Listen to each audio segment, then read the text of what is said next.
ನಮಸ್ಕಾರ. ಮುಖ್ಯಾಂಶಗಳು. ಬೆಂಗಳೂರಿನ ಮಳೆ ಬಾಧಿತ ಪ್ರದೇಶಗಳಿಗೆ ಮುಖ್ಯಮಂತ್ರಿ ಭೇಟಿ, ಹಾನಿಗೊಳಗಾದ ಕುಟುಂಬಗಳಿಗೆ 25,000 ರೂಪಾಯಿ ಪರಿಹಾರ ಘೋಷಣೆ. ಕೃಷಿ ಕ್ಷೇತ್ರ ಬಲವರ್ಧನೆಗೆ ಕೇಂದ್ರ ಸರ್ಕಾರದಿಂದ ಹಲವು ಯೋಜನೆ, ಮಣ್ಣಿನ ಆರೋಗ್ಯ ಕಾರ್ಡ್, ಬೇವು ಲೇಪಿತ ಯೂರಿಯಾ ಸೇರಿ ಹಲವು ರೈತಪರ ಕ್ರಮ, ಪ್ರಧಾನಿ ನರೇಂದ್ರ ಮೋದಿ. ಲಾಕ್ಡೌನ್ ಅವಧಿಯ ಸಾಲದ ಮೇಲೆ ಚಕ್ರಬಡ್ಡಿಗೆ ವಿನಾಯಿತಿ, ವೈಯಕ್ತಿಕ ಸಾಲ, ಕ್ರೆಡಿಟ್ ಕಾರ್ಡ್ ಬಾಕಿಗೂ ಅನ್ವಯ.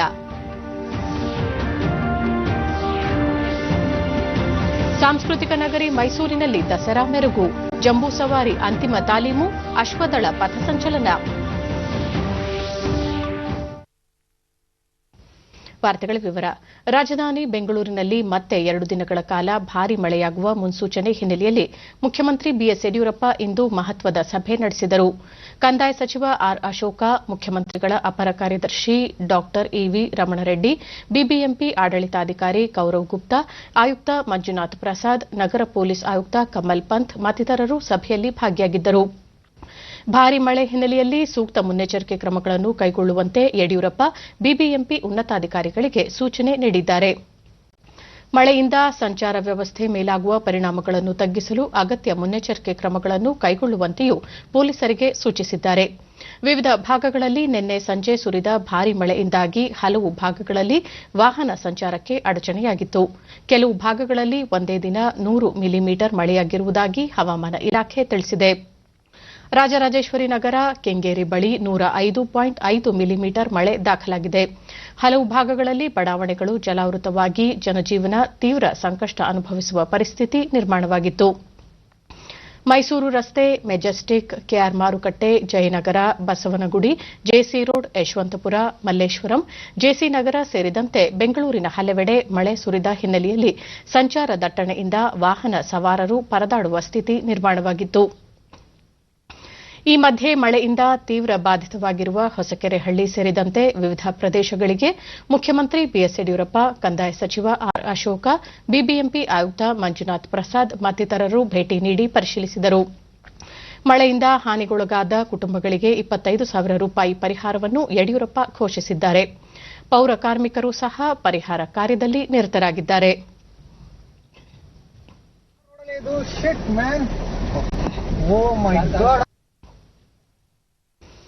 ಬೆಂಗಳೂರಿನಲ್ಲಿ ಸುರಿದ ಭಾರೀ ಮಳೆಯಿಂದ ಹಾನಿಗೊಳಗಾಗಿರುವ ಪ್ರದೇಶಗಳಿಗೆ ಕಂದಾಯ ಸಚಿವ ಆರ್ ಅಶೋಕ ಇಂದು ಭೇಟಿ ನೀಡಿ ಪರಿಶೀಲನೆ ನಡೆಸಿದರು. ಮನೆ ಕಳೆದುಕೊಂಡು ನಿರಾಶ್ರಿತರಿಗೆ ಊಟ, ವಸತಿ ಹಾಗೂ ಸೂಕ್ತ ಪರಿಹಾರ ಕಲ್ಪಿಸುವಂತೆ ಸಂಬಂಧಪಟ್ಟ ಅಧಿಕಾರಿಗಳಿಗೆ ಸೂಚಿಸಿದರು.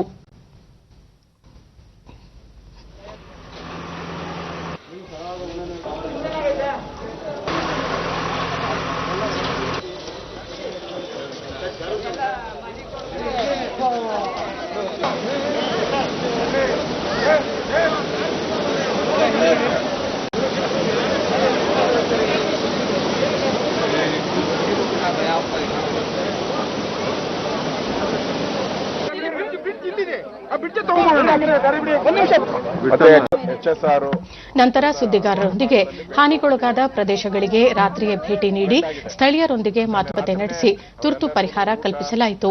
ಇಂದು ಮುಖ್ಯಮಂತ್ರಿಗಳ ಜೊತೆ ಮಾತುಕತೆ ನಡೆಸಿ ಶೀಘ್ರದಲ್ಲೇ ಸೂಕ್ತ ಪರಿಹಾರ ಕಲ್ಪಿಸುವುದಾಗಿ ಭರವಸೆ ನೀಡಿದರು. ಕಳೆದ 15 ವರ್ಷಗಳಿಂದ ಈ ಭಾಗದಲ್ಲಿ ಇಂತಹ ಅನಾಹುತ ಸಂಭವಿಸಿಲ್ಲ. ಅಲ್ಲದೆ ಮಳೆ ನೀರು ಸರಾಗವಾಗಿ ಚರಂಡಿಗೆ ಹರಿಯುವಂತೆ ಮಾಡಲು ಕಾಮಗಾರಿ ಕೈಗೊಳ್ಳಲಾಗಿದ್ದು, ಮುಂದೆ ಇಂತಹ ಅನಾಹುತ ಸಂಭವಿಸದಂತೆ ಎಚ್ಚರಿಕೆ ವಹಿಸುವುದಾಗಿ ತಿಳಿಸಿದರು. ಇಲ್ಲಿ ಕಾಮಗಾರಿ ಕೂಡ ನಡೀತಾ ಇದೆ. ಹಳೆ ಕಲ್ಲುಗಳೇನಿತ್ತು ಅದನ್ನು ತೆಗೆದುಹಾಕಿ ಕಾಂಕ್ರೀಟ್ ವಾಲ್ಗಳನ್ನು ನಿರ್ಮಾಣ ಮಾಡ್ತಾ ಇದ್ದೀರಿ. ಈ ದೃಷ್ಟಿಯಿಂದ ಇಲ್ಲಿ ಫ್ಲಡ್ ಆಗಿದೆ. ಇವತ್ತು ಒಟ್ಟಾರೆ ಇಲ್ಲಿ ಆಗಿರುವಂತಹ ಹಾನಿ ಕೂಡಲೇ ಅದಕ್ಕೆ ಏನು ಕ್ರಮ ತೆಗೆದುಕೊಳ್ಬೇಕು ಅಷ್ಟು ಕ್ರಮಗಳನ್ನು ತೆಗೆದುಕೊಳ್ತೀವಿ. ಪ್ರಸ್ತುತ ದೇಶದ ಬಹುತೇಕ ಕಡೆ ರೈತರ ಪಂಪ್ಸೆಟ್ಗಳಿಗೆ ರಾತ್ರಿ ವೇಳೆ ಮಾತ್ರ ವಿದ್ಯುತ್ ದೊರಕುತ್ತಿದ್ದು, ಬೆಳಗ್ಗೆ ಸೂರ್ಯೋದಯದಿಂದ ಸೂರ್ಯಾಸ್ತದ ಅವಧಿಯಲ್ಲಿ ವಿದ್ಯುತ್ ಲಭ್ಯವಾದರೆ ಅದು ಹೊಸ ಬೆಳಕಾಗುತ್ತದೆ ಎಂದು ಪ್ರಧಾನಿ ನರೇಂದ್ರ ಮೋದಿ ಪ್ರತಿಪಾದಿಸಿದ್ದಾರೆ. ವರ್ಚುವಲ್ ಕಾರ್ಯಕ್ರಮದ ಮೂಲಕ ಗುಜರಾತ್ನಲ್ಲಿಂದು ಕಿಸಾನ್ ಸೂರ್ಯೋದಯ, ಮಕ್ಕಳ ಹೃದ್ರೋಗ ಆಸ್ಪತ್ರೆ, ಗಿರ್ನಾರ್ ರೋಪ್ವೇ ಸೇರಿದಂತೆ ಹಲವು ಯೋಜನೆಗಳನ್ನು ಉದ್ಘಾಟಿಸಿ ಅವರು ಗುಜರಾತ್ ರೈತರಿಗೆ ಸೂರ್ಯೋದಯ ಯೋಜನೆ ಜಾರಿ ಮಾಡಿರುವ ರಾಜ್ಯ ಸರ್ಕಾರಕ್ಕೆ ಅಭಿನಂದನೆ ಸಲ್ಲಿಸಿದರು. UN Mehta Institute of Cardiology and Research Center single super speciality cardiac hospital और प्रशिक्षण संस्थान है। ही लाखों लोगों तक उचित उपचार पहुंचाना बाकी है। पूर्ण इलाज को ही माना है मेडिकल क्षेत्र की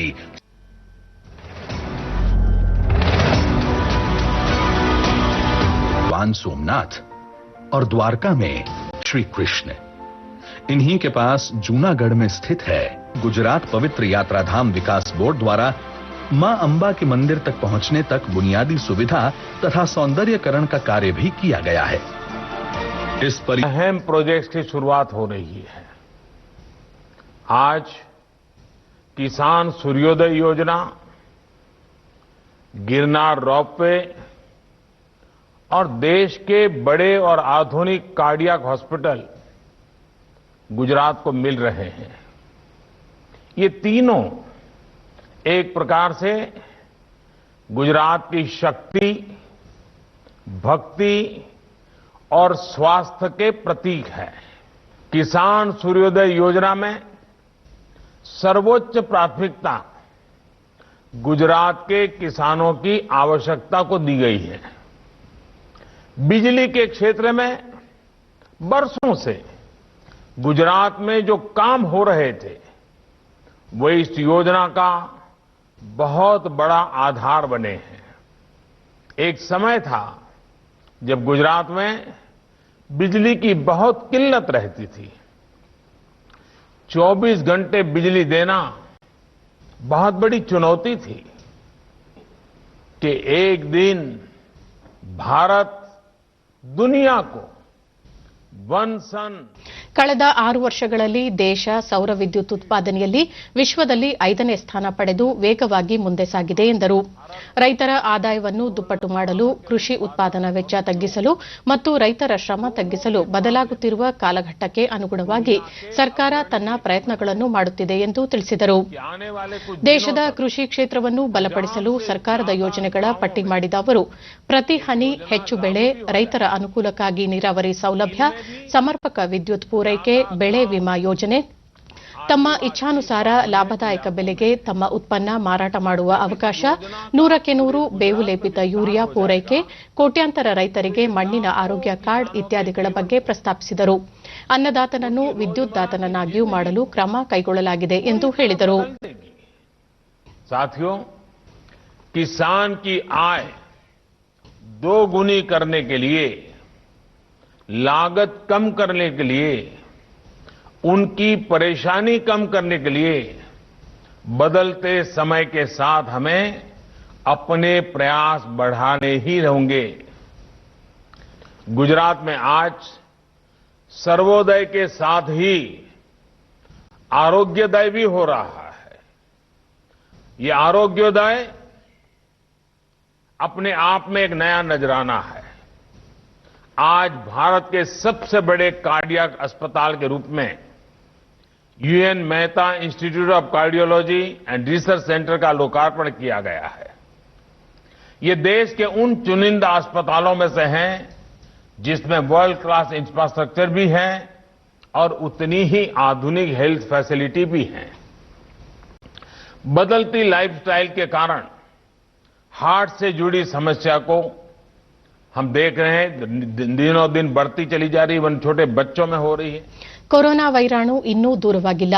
2 ಗಜ ಅಂತರ, ಮಾಸ್ಕ್ ಧಾರಣೆ, ಪದೇ ಪದೇ ಸಾಬೂನಿನಿಂದ ಕೈ ತೊಳೆಯುವುದು ಅತ್ಯಗತ್ಯವಾಗಿದ್ದು, ಎಲ್ಲರೂ ಆರೋಗ್ಯದಿಂದ ಇರಲು ಈ ನಿಯಮಗಳನ್ನು ಕಡ್ಡಾಯವಾಗಿ ಪಾಲಿಸಿ ಎಂದು ಪ್ರಧಾನಿ ಮನವಿ ಮಾಡಿದರು। गुजरात के 21 लाख लोगों को मुफ्त इलाज मिला है। सस्ती दवाइयां देने वाले 525 से ज्यादा जन औषधि केंद्र गुजरात में खुल चुके हैं। ಗುಜರಾತ್ ಮುಖ್ಯಮಂತ್ರಿ ವಿಜಯ್ ರೂಪಾನಿ ಮತ್ತಿತರರು ಪಾಲ್ಗೊಂಡಿದ್ದರು। 100 करोड़ रुपए की बचत गुजरात के सामान्य मरीजों को हुई है। कोरोना वायरस से ત્યાં સુધી સાવચેત રહેવું ખૂબ જ જરૂરી છે। 2 ગજની દૂરી ખૂબ જ જરૂરી। માસ્ક પહેરવો પણ એકદમ જરૂરી। સાબુથી નિયમિત હાથ ધોતા રહો। જ્યાં સુધી દવા નહીં ત્યાં સુધી ઢીલાશ નહીં. આભાર માનીએ છીએ માનનીય પ્રધાનમંત્રી શ્રી. गिरनार ಕಳೆದ 24 ಗಂಟೆಗಳಲ್ಲಿ ದೇಶದಲ್ಲಿ 53,370 ಹೊಸ ಕೊರೋನಾ ಸೋಂಕಿನ ಪ್ರಕರಣಗಳು ಪತ್ತೆಯಾಗಿದ್ದು, ಈ ಮೂಲಕ ಒಟ್ಟು ಪ್ರಕರಣ ಸಂಖ್ಯೆ 78,14,682ಕ್ಕೆ ಏರಿಕೆಯಾಗಿದೆ. ನಿನ್ನೆ ಒಂದೇ ದಿನ 650 ಮಂದಿ ಮೃತಪಟ್ಟಿದ್ದು, ಈವರೆಗೆ ಮೃತಪಟ್ಟವರ ಸಂಖ್ಯೆ 1,17,956ಕ್ಕೆ ಏರಿಕೆಯಾಗಿದೆ. ಮರಣ ದರ ಶೇಕಡಾ 1.51ಕ್ಕೆ ಇಳಿಕೆಯಾಗಿದೆ. 6,80,680 ಸೋಂಕಿತರು ವಿವಿಧ ಆಸ್ಪತ್ರೆಗಳಲ್ಲಿ ಚಿಕಿತ್ಸೆ ಪಡೆಯುತ್ತಿದ್ದು, ಸಕ್ರಿಯ ಪ್ರಕರಣಗಳ ಪ್ರಮಾಣ ಶೇಕಡಾ 8.71ಕ್ಕೆ ಇಳಿಕೆಯಾಗಿದೆ. 70,16,046 ಸೋಂಕಿತರು ವಿವಿಧ ಆಸ್ಪತ್ರೆಗಳಿಂದ ಬಿಡುಗಡೆಯಾಗಿದ್ದು, ಚೇತರಿಕೆಯ ಪ್ರಮಾಣ ಶೇಕಡಾ 89.78ಕ್ಕೆ ಏರಿಕೆಯಾಗಿದೆ. 10 ರಾಜ್ಯಗಳು ಮತ್ತು ಕೇಂದ್ರಾಡಳಿತ ಪ್ರದೇಶಗಳಲ್ಲಿ ಚೇತರಿಕೆಯ ಪ್ರಮಾಣ ಗಣನೀಯವಾಗಿ ಏರಿಕೆಯಾಗುತ್ತಿದ್ದು, ಒಟ್ಟಾರೆ ಪ್ರಮಾಣದಲ್ಲಿ ಈ ರಾಜ್ಯಗಳಲ್ಲಿ ಶೇಕಡಾ 81ರಷ್ಟು ಗುಣಮುಖರಾಗಿರುವುದಾಗಿ ಕೇಂದ್ರ ಆರೋಗ್ಯ ಮತ್ತು ಕುಟುಂಬ ಕಲ್ಯಾಣ ಇಲಾಖೆ ತಿಳಿಸಿದೆ. ನಿನ್ನೆ ಒಂದೇ ದಿನ 74,000 ಸೋಂಕಿತರು ಚೇತರಿಸಿಕೊಂಡಿದ್ದಾರೆ. ತುಮಕೂರು ಜಿಲ್ಲೆಯ ಶಿರಾ ವಿಧಾನಸಭಾ ಕ್ಷೇತ್ರದಲ್ಲಿ ಚುನಾವಣಾ ಪ್ರಚಾರ ತೀವ್ರಗೊಂಡಿದೆ. ವಿವಿಧ ರಾಜಕೀಯ ಪಕ್ಷಗಳ ಮುಖಂಡರು ಪಕ್ಷದ ಪರ ಮತಯಾಚಿಸಿದರು. ಉಪಮುಖ್ಯಮಂತ್ರಿ ಲಕ್ಷ್ಮಣ ಸವದಿ, ಗ್ರಾಮೀಣಾಭಿವೃದ್ಧಿ ಸಚಿವ ಕೆಎಸ್ ಈಶ್ವರಪ್ಪ, ಸಮಾಜ ಕಲ್ಯಾಣ ಸಚಿವ ಬಿ ಶ್ರೀರಾಮುಲು ಮತ್ತಿತರರು ಪ್ರಚಾರದಲ್ಲಿ ಭಾಗಿಯಾದರು. ಶಿರಾನಗರ ಹಾಗೂ ತಾವರೆಕೆರೆ ಗ್ರಾಮದಲ್ಲಿ ರೋಡ್ ಶೋ ನಡೆಸಿದ ಲಕ್ಷ್ಮಣ ಸವದಿ, ಕಾಂಗ್ರೆಸ್ ನಾಯಕರು ಭ್ರಮೆಯಲ್ಲಿದ್ದು ಜೆಡಿಎಸ್ನವರು ಜಾಗೃತಾವಸ್ಥೆಗೆ ತಲುಪಿಲ್ಲ, ಕ್ಷೇತ್ರದಲ್ಲಿ ನಮ್ಮ ಅಭ್ಯರ್ಥಿ ಗೆಲುವು ನಿಶ್ಚಿತ ಎಂದು ವಿಶ್ವಾಸ ವ್ಯಕ್ತಪಡಿಸಿದರು. ಈ ಕ್ಷೇತ್ರದ ಅಧ್ಯಯನವನ್ನು ಮಾಡಿದಾಗ ನನಗೆ ಮನವರಿಕೆ ಆಗಿದೆ, ಸೂರ್ಯಚಂದ್ರ ಪ್ರತಿ ದಿವಸ ಹುಟ್ಟೋದು ಎಷ್ಟೋ ಸತ್ಯನೋ ಡಾಕ್ಟರ್ ರಾಜೇಶ್ ಗೌಡರು ಆರಿಸಿ ಬರೋದು ಅಷ್ಟೇ ಸತ್ಯ ಅಂತಕ್ಕಂಥ ಮಾತನ್ನ ಈ ಸಂದರ್ಭದಲ್ಲಿ ನಮ್ಮ ಸರ್ಕಾರ ಶ್ರೀರಾಮುಲು, ಮುಖ್ಯಮಂತ್ರಿ ಯಡಿಯೂರಪ್ಪ ನೇತೃತ್ವದ ಜನಪರ ಕಾರ್ಯಕ್ರಮಗಳು ಪಕ್ಷದ ಗೆಲುವಿಗೆ ಅನುಕೂಲವಾಗಲಿವೆ ಎಂದು ವಿಶ್ವಾಸ ವ್ಯಕ್ತಪಡಿಸಿದರು. ರೈತರಿಗೋಸ್ಕರವಾಗಿ ಕಮಿಟ್ ಆದಂತಹ ಒಬ್ಬ ರಾಜಕಾರಣಿ ಸನ್ಮಾನ್ಯ ಯಡಿಯೂರಪ್ಪರಿಗೆ ತಾವೆಲ್ಲರೂ ಕೂಡ ಆಶೀರ್ವಾದ ಮಾಡಿ. ಯಾಕಂದ್ರೆ ಇವತ್ತು ರಾಜೇಶ್ ಗೌಡರು ಈ ಭಾಗದಲ್ಲಿ ಒಬ್ಬ ಯುವ ನಾಯಕನಾಗಿ, ಒಳ್ಳೆ ಕುಟುಂಬದಿಂದ, ಒಳ್ಳೆ ಡಾಕ್ಟರ್ ಆಗಿ ಬಡವರು ಸೇವೆ ಮಾಡಬೇಕನ್ನಂತ ಕಳಕಳಿ ಮನೋಭಾವನೆ ಇಟ್ಕೊಂಡು ರಾಜಕಾರಣಕ್ಕೆ ಬಂದಿದ್ದಾರ. ದಯವಿಟ್ಟು ತಾವ್ಯಾರು ಕೂಡ ಕೈ ಬಿಡಲಾರ್ದಂತೆ ನಾವೆಲ್ಲರೂ ಕೂಡ ಇರ್ತೀವಿ. ಮಾಜಿ ಮುಖ್ಯಮಂತ್ರಿ ಎಚ್ಡಿ ಕುಮಾರಸ್ವಾಮಿ ಶಿರಾ ತಾಲೂಕಿನ ತೋರಗುಂಟೆ, ಮೇಲುಕೋಟೆ ಪಂಚಾಯತ್ ಭಾಗದಲ್ಲಿ ಪ್ರಚಾರ ನಡೆಸಿದರು. ರೋಡ್ ಶೋನಲ್ಲಿ ಭಾಗಿಯಾದ ಅವರು, ಪ್ರಾದೇಶಿಕ ಪಕ್ಷಕ್ಕೆ ಮತದಾರರು ಬೆಂಬಲ ನೀಡಬೇಕು, ಪಕ್ಷದ ಅಭ್ಯರ್ಥಿಯನ್ನು ಗೆಲ್ಲಿಸಬೇಕೆಂದು ಮನವಿ ಮಾಡಿದರು. ಸತ್ಯನಾರಾಯಣವರು ತಮಗೆಲ್ಲ ಗೊತ್ತಿರತಕ್ಕಂಥ ವಿಚಾರ, ಜನಪರವಾಗಿ ಒಬ್ಬ ಜನಸೇವಕರಾಗಿ ಪ್ರಾಮಾಣಿಕವಾಗಿ ಕೆಲಸ ಮಾಡಿದಂತ ಒಬ್ಬ ಪ್ರಾಮಾಣಿಕ ಜನಪ್ರತಿನಿಧಿಯಾಗಿದ್ದರು. ರಾಜ್ಯದಲ್ಲಿ ನಡೆಯುತ್ತಿರುವ ಉಪಚುನಾವಣೆ ಹಿನ್ನೆಲೆಯಲ್ಲಿ ವಿವಿಧ ಚಾಲಕರ ಸಂಘಟನೆಗಳ ಮುಖಂಡರು ಬೆಂಗಳೂರಿನಲ್ಲಿಂದು ಕಾಂಗ್ರೆಸ್ ಪಕ್ಷಕ್ಕೆ ಸೇರ್ಪಡೆಯಾದರು. ಈ ಸಂದರ್ಭದಲ್ಲಿ ಕೆಪಿಸಿಸಿ ಅಧ್ಯಕ್ಷ ಡಿಕೆ ಶಿವಕುಮಾರ್, ರಾಜ್ಯದಲ್ಲಿ ನಡೆಯುತ್ತಿರುವ ರಾಜರಾಜೇಶ್ವರಿ ನಗರ ಹಾಗೂ ಶಿರಾ ವಿಧಾನಸಭಾ ಕ್ಷೇತ್ರಗಳ ಉಪಚುನಾವಣೆಯಲ್ಲಿ ಪಕ್ಷದ ಅಭ್ಯರ್ಥಿಗಳ ಗೆಲುವಿಗೆ ಎಲ್ಲಾ ಮುಖಂಡರು ಶ್ರಮಿಸುತ್ತಿದ್ದಾರೆ, ಪಕ್ಷಕ್ಕೆ ಸೇರ್ಪಡೆಯಾಗುತ್ತಿರುವವರ ಸಂಖ್ಯೆ ಹೆಚ್ಚುತ್ತಿದ್ದು, ಉಪಚುನಾವಣೆಯಲ್ಲಿ ಪಕ್ಷ ಗೆಲುವು ಸಾಧಿಸಲಿದೆ ಎಂದು ವಿಶ್ವಾಸ ವ್ಯಕ್ತಪಡಿಸಿದರು. ಅಲ್ಲಿ ಪ್ರತಿಯೊಂದು ತಾಲೂಕು ಮಟ್ಟದಲ್ಲೂ ಕೂಡ ಒಂದು ಪ್ರತ್ಯೇಕವಾದಂತಹ ಸಮಿತಿಯನ್ನು ರಚನೆ ಮಾಡಿ, ಜಿಲ್ಲಾ ಮಟ್ಟದಲ್ಲಿ ಸಮಿತಿಯನ್ನು ರಚನೆ ಮಾಡಿ, ರಾಜ್ಯ ಮಟ್ಟದಲ್ಲೂ ಸಮಿತಿಯನ್ನು ರಚನೆ ಮಾಡಿ, ಅವರ ಕಷ್ಟ ಸುಖಗಳಿಗೆ ಎಲ್ಲದಕ್ಕೂ ಕೂಡ ನಾವು ಬಾಳ್ವೆ. ಬೆಂಗಳೂರು ಶಿಕ್ಷಕರ ಕ್ಷೇತ್ರ ಮತ್ತು ಆಗ್ನೇಯ ಪದವೀಧರರ ಕ್ಷೇತ್ರದಿಂದ ವಿಧಾನ ಪರಿಷತ್ತಿಗೆ ನಡೆಯುತ್ತಿರುವ ದ್ವೈವಾರ್ಷಿಕ ಚುನಾವಣೆಯಲ್ಲಿ ಅಂತಿಮವಾಗಿ 40 ಅಭ್ಯರ್ಥಿಗಳು ಕಣದಲ್ಲಿದ್ದಾರೆ. ಒಟ್ಟು 96 ಅಭ್ಯರ್ಥಿಗಳು ನಾಮಪತ್ರ ಸಲ್ಲಿಸಿದ್ದು, 14 ನಾಮಪತ್ರಗಳು ತಿರಸ್ಕೃತಗೊಂಡಿವೆ. ಬೆಂಗಳೂರು ಶಿಕ್ಷಕರ ಕ್ಷೇತ್ರದಲ್ಲಿ ಬಿಜೆಪಿ, ಕಾಂಗ್ರೆಸ್ ಮತ್ತು ಜೆಡಿಎಸ್ 3 ಪಕ್ಷದ ಅಭ್ಯರ್ಥಿಗಳು ಕಣದಲ್ಲಿದ್ದು, ಪಕ್ಷೇತರರಾಗಿ 5 ಅಭ್ಯರ್ಥಿಗಳು ಕಣದಲ್ಲಿದ್ದಾರೆ. 1,42,889 ಪುರುಷ ಮತದಾರರು, 91,809 ಮಹಿಳಾ ಮತದಾರರಿದ್ದು, ಇತರೆ 20 ಒಟ್ಟು 2,34,718 ಮತದಾರರು ಮತ ಚಲಾಯಿಸಲಿದ್ದಾರೆ.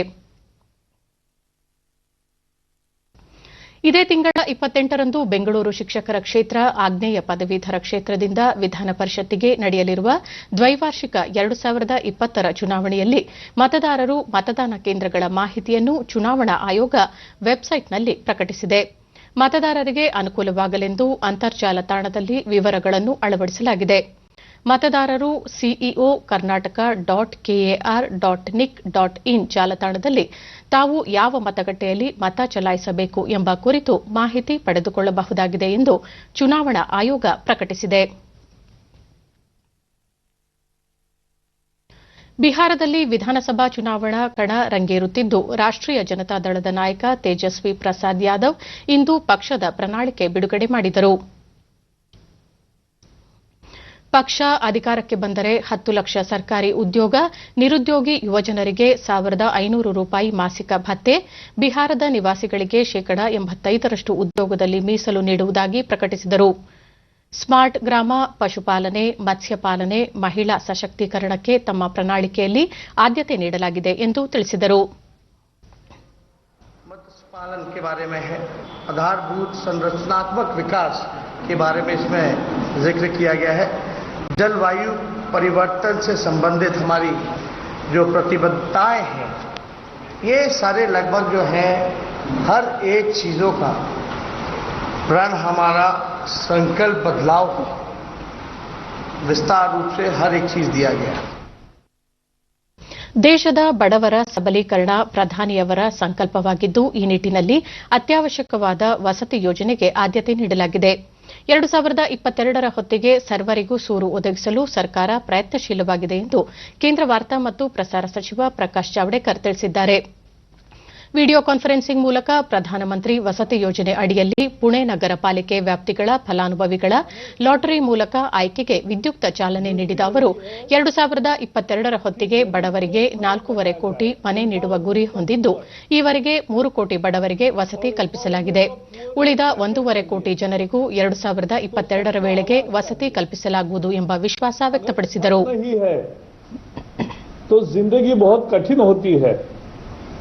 और इसलिए सबको घर 2022 तक, मुझे खुशी है कि 3 करोड़ घर हो गए. अब 1.5 करोड़ घर बाकी है कि 2022 तक वो सब मिलेंगे.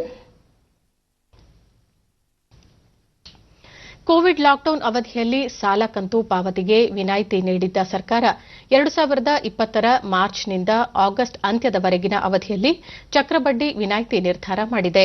ಈ ಅವಧಿಯಲ್ಲಿ ಎಲ್ಲ ವೈಯಕ್ತಿಕ ಸಾಲಗಳು ಮತ್ತು ಎಂಎಸ್ಎಂಇಯ 2 ಕೋಟಿ ರೂಪಾಯಿವರೆಗಿನ ಸಾಲದ ಬಡ್ಡಿಯ ಮೇಲೆ ಯಾವುದೇ ಬಡ್ಡಿ ಹಾಕಲಾಗುವುದಿಲ್ಲ. ಗೃಹ ಸಾಲ, ಶಿಕ್ಷಣ ಸಾಲ, ವಾಹನ ಸಾಲ, ವೈಯಕ್ತಿಕ ಸಾಲ, ಕ್ರೆಡಿಟ್ ಕಾರ್ಡ್ ಬಾಕಿಗೆ ಸಹ ರಿಯಾಯಿತಿ ಅನ್ವಯವಾಗಲಿದೆ. ಸಾಲ ಪಡೆದಿರುವವರು ಚಕ್ರಬಡ್ಡಿ ಮೊತ್ತ ಮರುಪಡೆಯಲು 2020ರ ಡಿಸೆಂಬರ್ 15ರೊಳಗೆ ಕ್ಲೇಮ್ ಸಲ್ಲಿಸುವಂತೆ ಸೂಚಿಸಲಾಗಿದೆ. ತತ್ಸಂಬಂಧ ಭಾರತೀಯ ಸ್ಟೇಟ್ ಬ್ಯಾಂಕ್ ಎಸ್ಬಿಐ ಸರ್ಕಾರದ ನೋಡಲ್ ಸಂಸ್ಥೆಯಾಗಿ ಕಾರ್ಯನಿರ್ವಹಿಸಲಿದ್ದು, ಕ್ಲೇಮ್ಗಳನ್ನು ಸ್ವೀಕರಿಸಿ ಇತ್ಯರ್ಥಗೊಳಿಸಲಿದೆ. ಈ ಸಂಬಂಧ ಸರ್ಕಾರ ಚಕ್ರಬಡ್ಡಿಯ ಮನ್ನಾ ಕುರಿತಂತೆ ಮಾರ್ಗಸೂಚಿಗಳನ್ನು ಪ್ರಕಟಿಸಿದೆ. ಮಹಿಳೆಯರ ಮೇಲಿನ ಅನ್ಯಾಯದ ವಿರುದ್ಧ ಧ್ವನಿ ಎತ್ತುವಾಗ ಕಾಂಗ್ರೆಸ್ ಪಕ್ಷ ರಾಜಕೀಯ ಲಾಭ ಮಾತ್ರ ಆಯ್ಕೆ ಮಾಡಿಕೊಳ್ಳುತ್ತಿದೆ ಎಂದು ಕೇಂದ್ರ ಸಚಿವೆ ಹಾಗೂ ಬಿಜೆಪಿ ನಾಯಕಿ ನಿರ್ಮಲಾ ಸೀತಾರಾಮನ್ ವಾಗ್ದಾಳಿ ನಡೆಸಿದ್ದಾರೆ. ದೆಹಲಿ ಬಿಜೆಪಿ ಕಾರ್ಯಾಲಯದಲ್ಲಿಂದು ಅವರು ಹಾಥ್ರಾಸ್ ಪ್ರಕರಣದಲ್ಲಿ ಕಾಂಗ್ರೆಸ್ ನಾಯಕ ರಾಹುಲ್ ಗಾಂಧಿ ದೊಡ್ಡ ಗದ್ದಲ ಮೂಡಿಸಿದರು. ಆದರೆ ಕಾಂಗ್ರೆಸ್ ಆಡಳಿತ ಇರುವ ಪಂಜಾಬ್ನ ಹೋಶಿಯಾರ್ಪುರದಲ್ಲಿ ವಲಸೆ ಕಾರ್ಮಿಕನ 6 ವರ್ಷದ ಮಗಳ ಮೇಲಿನ ದೌರ್ಜನ್ಯ ಪ್ರಕರಣದ ಬಗ್ಗೆ ಏಕೆ ಧ್ವನಿ ಎತ್ತುತ್ತಿಲ್ಲ ಎಂದು ಪ್ರಶ್ನಿಸಿದರು. ಮಹಿಳೆಯರ ಮೇಲಿನ ದೌರ್ಜನ್ಯ ಪ್ರಕರಣದಲ್ಲಿ ರಾಜಕೀಯ ಸರಿಯಲ್ಲ. ಎಲ್ಲಾ ರಾಜಕೀಯ ಪಕ್ಷಗಳು ಇಂಥ ಪ್ರಕರಣಗಳಲ್ಲಿ ತ್ವರಿತವಾಗಿ ಸ್ಪಂದಿಸುವ ವ್ಯವಸ್ಥೆ ರೂಪಿಸುವ ನಿಟ್ಟಿನಲ್ಲಿ ಒಂದಾಗಬೇಕು. ತಪ್ಪಿತಸ್ಥರಿಗೆ ಕಠಿಣ ಶಿಕ್ಷೆಯಾಗಬೇಕು, ಶೀಘ್ರ ನ್ಯಾಯ ದೊರಕುವಂತಾಗಬೇಕು ಎಂದು ಹೇಳಿದರು. From the tweet friendly leader Shri Rahul Gandhi, no tweets on this. No outrage on this, and no picnic on this. Congress party should stand up and answer. A woman, a lady, heads their party. Does this kind of selective outrage suit the stature of their party? I wish the Congress party comes out to answer. BJP stands with all those who want to give justice to this family in Hoshiarpur.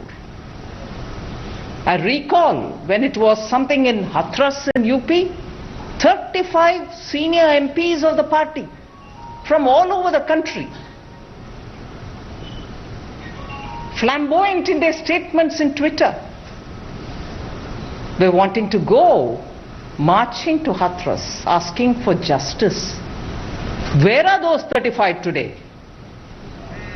No sense of outrage. If it's a Bihari Dalit child, because it is Punjab under Congress government.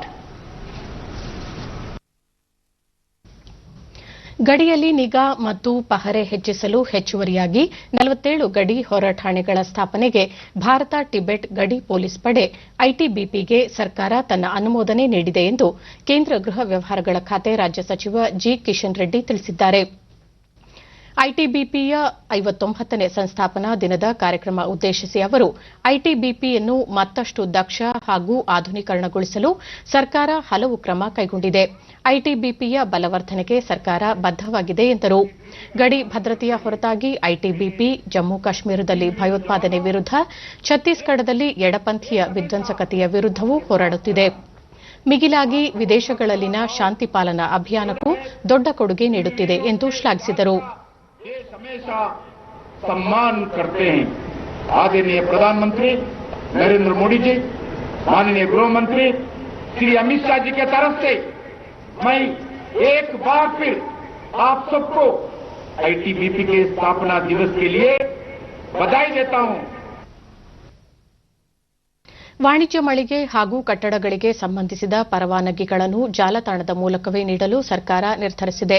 ಅಗ್ನಿಶಾಮಕ ಮತ್ತು ತುರ್ತು ಸೇವೆಗಳ ಇಲಾಖೆ ನೀಡುವ ನಿರಾಪೇಕ್ಷಣಾ ಪತ್ರ ಹಾಗೂ ಕಾಮಗಾರಿಗಳು ಪೂರ್ಣಗೊಂಡ ಪತ್ರ ಆನ್ಲೈನ್ನಲ್ಲಿ ನೀಡಲು ಸರ್ಕಾರ ಆದೇಶ ಹೊರಡಿಸಿದೆ. ಎನ್ಒಸಿ ಮತ್ತು ಸಿಸಿಗಾಗಿ ನೀಡುವ ಭೌತಿಕ ಅರ್ಜಿ ಸಲ್ಲಿಸುವ ಪ್ರಕ್ರಿಯೆಗಳನ್ನು ಕೈಬಿಡಲಾಗಿದೆ. ಸಾರ್ವಜನಿಕರು ಆನ್ಲೈನ್ ಮೂಲಕವೇ ಈ ಸೇವೆಯನ್ನು ಪಡೆಯಬಹುದಾಗಿದೆ.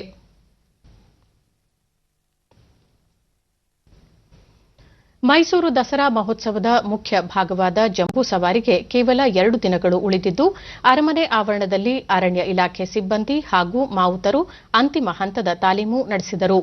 ಅಂಬಾರಿ ಹೊರುವ ಅಭಿಮನ್ಯುವಿಗೆ ಸುಮಾರು 750 ಕೆಜಿ ತೂಕದ ಮರಳಿನ ಮೂಟೆಯನ್ನು ಹೊರಿಸುವ ಮೂಲಕ ತಾಲೀಮು ನಡೆಸಲಾಯಿತು. ಈ ವೇಳೆ ಅಶ್ವದಳಗಳು ಅಭಿಮನ್ಯುವಿನ ಹಿಂದೆ ಹೆಜ್ಜೆ ಹಾಕಿದವು.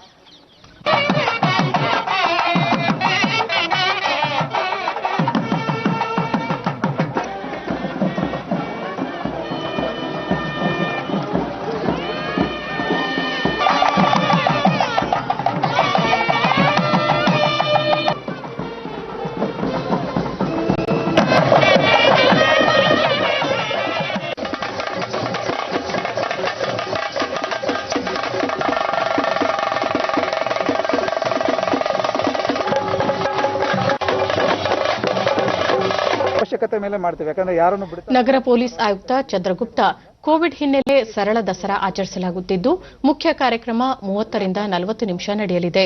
ಸಾರ್ವಜನಿಕರಿಗೆ ಪ್ರವೇಶ ನಿರ್ಬಂಧಿಸಲಾಗಿದ್ದು, ಜನಸಂದಣಿ ನಿಯಂತ್ರಿಸಲು ಅಗತ್ಯ ಕ್ರಮ ಕೈಗೊಳ್ಳಲಾಗಿದೆ ಎಂದು ಮಾಹಿತಿ ನೀಡಿದರು. ಆ ಟೈಮಲ್ಲಿ ಏನಾಗಬೇಕು ಆ ರೀತಿ ಆಗ್ತದೆ, ಬ್ಲಾಂಕ್ ಏನೂ ಆಗೋದಿಲ್ಲ. ಅಲ್ಲಿ ಯಾವುದೇ ರೀತಿ ಎಲ್ಲೂ ಕೂಡ ಜನ ಸೇರ್ಲಿಕ್ಕೆ ಆ ಥರ ಅವಕಾಶ ಇಲ್ಲ. ಯಾಕಂದ್ರೆ ಲೈವ್ ಟೆಲಿಕಾಸ್ಟ್ ಮಾಡ್ತಾ ಇದೀವಿ, ಮನೆಯಲ್ಲಿ ಕೂತು ಆನಂದಿಸಬೇಕು ಅವರು. ಅರಮನೆಯ ಸುತ್ತಲಿನ ರಸ್ತೆಗಳು ಕೂಡ ನಾವು ಆ ದಿನ ನಿರ್ಬಂಧ ಇರ್ತವೆ. ಯಾರು ಅವಶ್ಯಕವಾಗಿ ಕಾರ್ಯಕ್ರಮದ ಉದ್ದೇಶಕ್ಕೆ ಅವರು ಇದ್ದಾರೆ ಅವರಿಗೆ ಮಾತ್ರ ನಾವು ಅನುವು ಮಾಡಿಕೊಡ್ತೀವಿ, ಪ್ಲಸ್ ಕಲಾವಿದರು. ಇಷ್ಟಕ್ಕೆ ಬಿಟ್ಟರೆ ಬೇರೆ ಯಾರಿಗೂ ಅವಕಾಶ ಇರುತ್ತೆ. ನಮ್ಮದು ಕೂಡ ಅಶ್ವಪಡೆ ಪೊಲೀಸರಿಂದ ಅಶ್ವಪಡೆ ಮತ್ತು ಬ್ಯಾಂಡ್ ವಾದ್ಯ ಮಾತ್ರ ಇರ್ತದೆ. ಹಾಗಾಗಿ ಹೆಚ್ಚಿನ ಸಂಖ್ಯೆಯಲ್ಲಿ ಕಳೆದ ವರ್ಷದ ರೀತಿಯಲ್ಲಿ ಸಂಖ್ಯೆ ಇರೋದಿಲ್ಲ. ಪಶುವೈದ್ಯ ಡಾಕ್ಟರ್ ನಾಗರಾಜ್, ಈವರೆಗೆ ಜಂಬೂ ಸವಾರಿಗೆ ಉತ್ತಮವಾಗಿ ತಾಲೀಮು ನಡೆದಿದೆ. ಎಲ್ಲ ಆನೆಗಳು ಆರೋಗ್ಯವಾಗಿವೆ ಎಂದು ಮಾಹಿತಿ ನೀಡಿದರು. ಕೂಡ ಇವತ್ತು ನಾವು ಮಾಡಿದ್ದೇವೆ. ಇದುವರೆಗೂ ಯಾವುದೇ ನ್ಯೂನತೆ ಇಲ್ಲದೆ ಎಲ್ಲ ಸರಾಗವಾಗಿ ನಾವು ನೆನೆಸಿದ ರೀತಿಯಲ್ಲಿ ಎಲ್ಲ ಕಾರ್ಯಕ್ರಮಗಳು ನಡೆದಿದೆ. ತಾಲೀಮು ಕೂಡ ಹಾಗೆ ಆಗಿದೆ. ಆನೆಗಳು ಆರೋಗ್ಯವಾಗಿದೆ, ಏನೂ ತೊಂದರೆ ಇಲ್ಲ. ಇನ್ನೂ ಒಂದು 2 ದಿವಸ ಅಷ್ಟೇ ನಮ್ಮ ಕಾರ್ಯಕ್ರಮಗಳೆಲ್ಲ ದೇವರ ಆಶೀರ್ವಾದ ಚೆನ್ನಾಗಿ ನಡೆಯುತ್ತಿದೆ. ಮೈಸೂರಿನಲ್ಲಿ ಆಯುಧ ಪೂಜೆ ವಿಜಯದಶಮಿ ಹಬ್ಬಕ್ಕೆ ಕೋವಿಡ್ ಸೋಂಕು ನಿಯಂತ್ರಣ ಕ್ರಮಗಳ ನಡುವೆ ಸಿದ್ದತೆಗಳು ಹಬ್ಬದ ಸಾಮಗ್ರಿಗಳ ಖರೀದಿ ನಡೆಯುತ್ತಿವೆ. ಕೋವಿಡ್-19 ಹಿನ್ನೆಲೆಯಲ್ಲಿ ದೇವರಾಜ ಮಾರುಕಟ್ಟೆಯಲ್ಲಿ ಜನಸಂದಣಿ ಹೆಚ್ಚಾಗುವುದನ್ನು ಕಡಿಮೆ ಮಾಡಲು ಮಹಾನಗರ ಪಾಲಿಕೆ ಹೂವು ಹಣ್ಣು ಮಾರಾಟಕ್ಕೆ ಜೆಕೆ ಮೈದಾನದಲ್ಲಿ ವಿಶೇಷ ವ್ಯವಸ್ಥೆ ಕಲ್ಪಿಸಿದೆ. ವಿಶೇಷವಾಗಿ ಮಹಿಳೆಯರು ವ್ಯಕ್ತಿಗತ ಅಂತರ ಕಾಯ್ದುಕೊಂಡು ಖರೀದಿಯಲ್ಲಿ ತೊಡಗಿದ್ದಾರೆ. ಡಿಡಿ ನ್ಯೂಸ್ನೊಂದಿಗೆ ವ್ಯಾಪಾರಿ ರಾಜು, ಕಳೆದ 20 ವರ್ಷಗಳಿಂದ ದಸರಾ ಉತ್ಸವದಲ್ಲಿ ವ್ಯಾಪಾರ ಮಾಡಿಕೊಂಡು ಬರುತ್ತಿದ್ದೇನೆ. ಈ ಬಾರಿ ಕೋವಿಡ್ ಸೋಂಕಿನಿಂದಾಗಿ ವ್ಯಾಪಾರ ಕುಸಿದಿದೆ ಎಂದು ತಿಳಿಸಿದರು. ಈಗ ಮುಂದಕ್ಕೆ ಏನಾಯ್ತದೋ ಗೊತ್ತಿಲ್ಲ.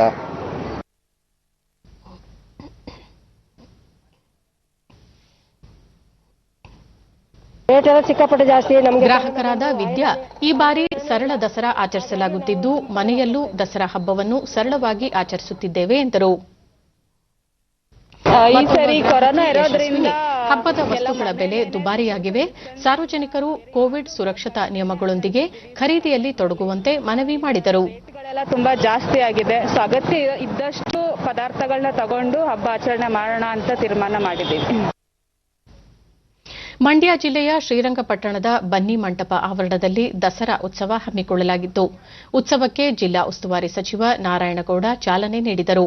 ಈ ವೇಳೆ ಶಾಸಕ ರವೀಂದ್ರ ಶ್ರೀಕಂಠಯ್ಯ ಹಾಗೂ ಅಧಿಕಾರಿಗಳು ಉಪಸ್ಥಿತರಿದ್ದರು.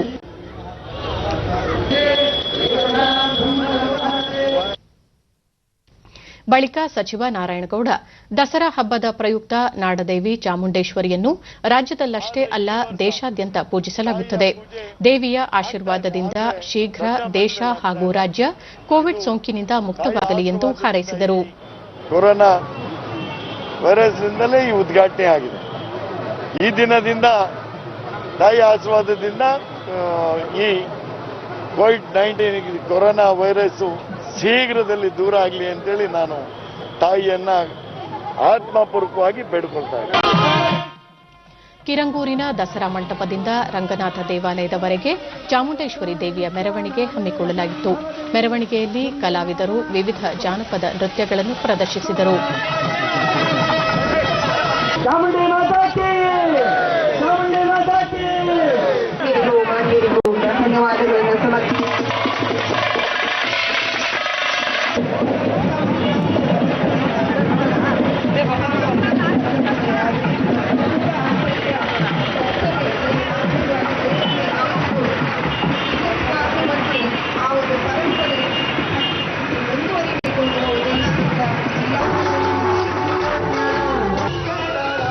ಇದೇ ವೇಳೆ ಕಲಾವಿದ ರಘು ದೀಕ್ಷಿತ್ ತಂಡದವರಿಂದ ವಿವಿಧ ಸಂಗೀತ ಕಾರ್ಯಕ್ರಮಗಳನ್ನು ಹಮ್ಮಿಕೊಳ್ಳಲಾಗಿತ್ತು.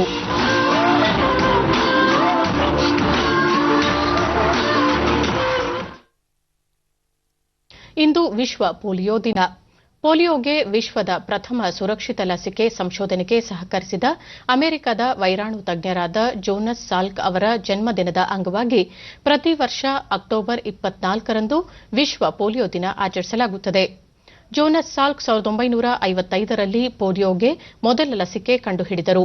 ಭಾರತ ಪೋಲಿಯೋ ನಿರ್ಮೂಲನೆಯಲ್ಲಿ ಅದ್ಭುತ ಕಾರ್ಯನಿರ್ವಹಿಸಿದ್ದು ಜೀವನಕ್ಕೆ 2 ಹನಿ ಎಂಬ ಅಭಿಯಾನದೊಂದಿಗೆ ಯಶಸ್ವಿಯಾಗಿ ರೋಗ ನಿರೋಧಕ ಶಕ್ತಿ ಬೆಳೆಸುವಲ್ಲಿ ಯಶಸ್ವಿಯಾಗಿದೆ.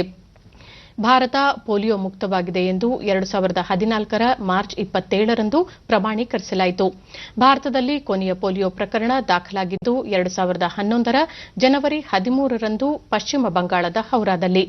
ಆದಾಗ್ಯೂ ಭಾರತ ಪ್ರತಿ ವರ್ಷ ಪೋಲಿಯೋ ಲಸಿಕಾ ಕಾರ್ಯಕ್ರಮ ಆಯೋಜಿಸುವ ಮೂಲಕ ಈ ರೋಗದಿಂದ ಮುಕ್ತವಾಗಿದೆ. ಪ್ರಧಾನಿ ನರೇಂದ್ರ ಮೋದಿ ತಮ್ಮ ಜನಪ್ರಿಯ ಮನ್ ಕಿ ಬಾತ್ ಕಾರ್ಯಕ್ರಮದಲ್ಲಿ ನಾಳೆ ಬೆಳಗ್ಗೆ 11 ಗಂಟೆಗೆ ದೇಶವಾಸಿಗಳೊಂದಿಗೆ ತಮ್ಮ ಅನಿಸಿಕೆ ಹಂಚಿಕೊಳ್ಳಲಿದ್ದಾರೆ. ಇದು ಆಕಾಶವಾಣಿಯ 70ನೇ ಬಾನುಲಿ ಕಾರ್ಯಕ್ರಮವಾಗಿದೆ. ದೂರದರ್ಶನ ಮತ್ತು ಆಕಾಶವಾಣಿಯ ಎಲ್ಲಾ ವಾಹಿನಿಗಳಲ್ಲಿ ಈ ಕಾರ್ಯಕ್ರಮ ನೇರ ಪ್ರಸಾರವಾಗಲಿದ್ದು news on air website, mobile app, ಪ್ರಧಾನಮಂತ್ರಿ ಕಾರ್ಯಾಲಯ, ಕೇಂದ್ರ ವಾರ್ತಾ ಮತ್ತು ಪ್ರಸಾರ ಸಚಿವಾಲಯದ ಯೂಟ್ಯೂಬ್ ವಾಹಿನಿಗಳಲ್ಲೂ ಕಾರ್ಯಕ್ರಮ ಪ್ರಸಾರವಾಗಲಿದೆ. ಬಳಿಕ ಕನ್ನಡ ಅವತರಣಿಕೆ ಮೂಡಿಬರಲಿದೆ. ಕೊನೆಯಲ್ಲಿ ಮತ್ತೊಮ್ಮೆ ಮುಖ್ಯಾಂಶಗಳು. ಬೆಂಗಳೂರಿನ ಮಳೆ ಬಾಧಿತ ಪ್ರದೇಶಗಳಿಗೆ ಮುಖ್ಯಮಂತ್ರಿ ಭೇಟಿ, ಹಾನಿಗೊಳಗಾದ ಕುಟುಂಬಗಳಿಗೆ 25,000 ರೂಪಾಯಿ ಪರಿಹಾರ ಘೋಷಣೆ.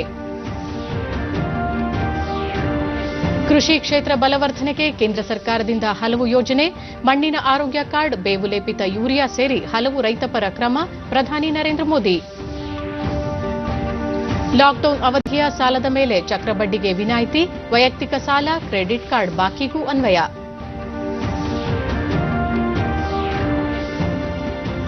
ಸಾಂಸ್ಕೃತಿಕ ನಗರಿ ಮೈಸೂರಿನಲ್ಲಿ ದಸರಾ ಮೆರುಗು, ಜಂಬೂ ಸವಾರಿ ಅಂತಿಮ ತಾಲೀಮು, ಅಶ್ವದಳ ಪಥಸಂಚಲನ.